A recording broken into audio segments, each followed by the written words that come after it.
रामप्रसाद नार्जारी आरो सनजय बसुमतारी सानै जोंहा फंबाया थांनाय 17 सान उत्तराखंडनि उत्तरकाशीयाव खामानि मावनो थांनानै बिथांमोना टानेलनि सिङाव 17 सान नांथानानै दङमोन।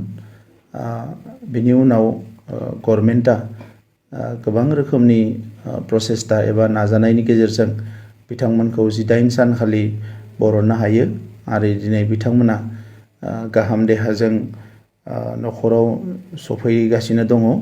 दा बे समाव जोङो जोबोद गोजोननाय मोनदों आरो इसोरनो साबायखर बावदों जे बिथांमोना जे गाहाम देहा लानानै न'आव फैफिननो हाबाय।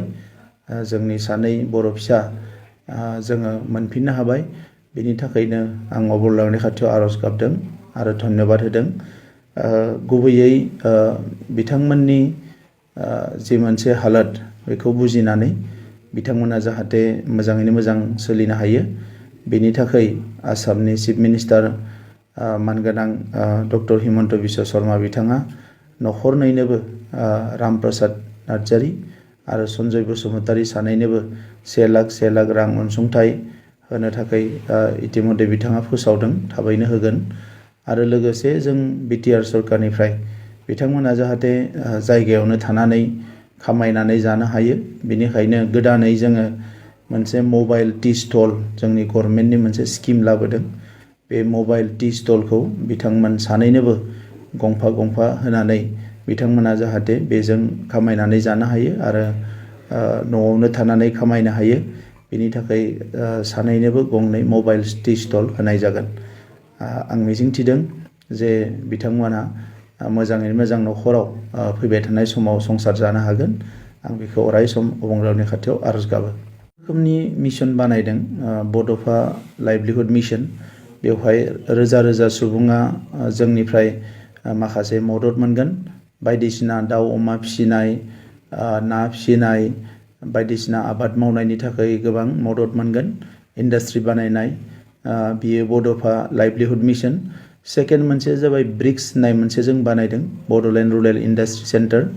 गासै 2 जागोन आरो बेवहायबो रोजा जोंनि बर' फिसाफ्रा एबा जोंनि ओनसोलनि मानसिफ्रा खामानि मावनानै जानो हागोन। आरो बिनि अनगायै एग्रिकालसार डिपार्टमेन्टआव, सेरिकालसार डिपार्टमेन्टआव, हेन्डलुम डिपार्टमेन्टआव, इन्डास्ट्रि डिपार्टमेन्टआव गोदान गोबां स्किम्सफोर जों लादों जाहाथे जोंनि ओनसोलनि बाहेराव खामानि मावहैनाय जोंनि माखासे बिदा फंबायफोरखौ लाबोफिननानै जोंनि जायगायावनो माखासे प्रडाक्शननि थाखाय बायदिसिना मुवा बेसाद दिहुननो थाखाय, प्रडाक्शन खालामनो थाखाय, पेकेजिं खालामनो थाखाय आरो मार्केटिं खालामनो थाखाय जोङो बिथांमोनखौ मदद खालामनो हायो। बिनि थाखायनो बे गोदान प्रजेक्टफोरखौ जोङो आखायाव लादों।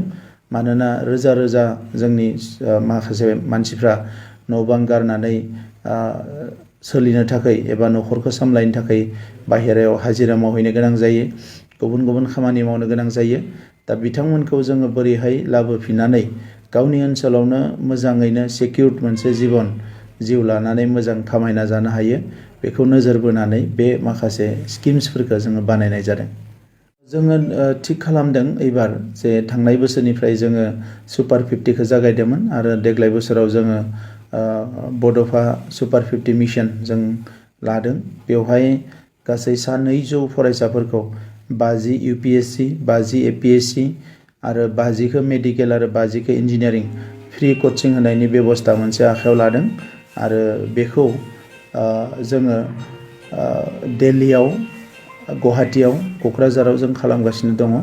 नाथाय फैगौ बोसोरनिफ्राय जोङो बेखौ जोंनि 4 डिस्ट्रिक्टआव जोंनि 4 लाइब्रेरि जि दङ जोंहा बे लाइब्रेरिजों कानेक्ट खालामनानै रेसिडेन्सियेल कचिं बिटिआरआव 4 जोङो स्टार्ट खालामनो थाखाय आखायाव लादों।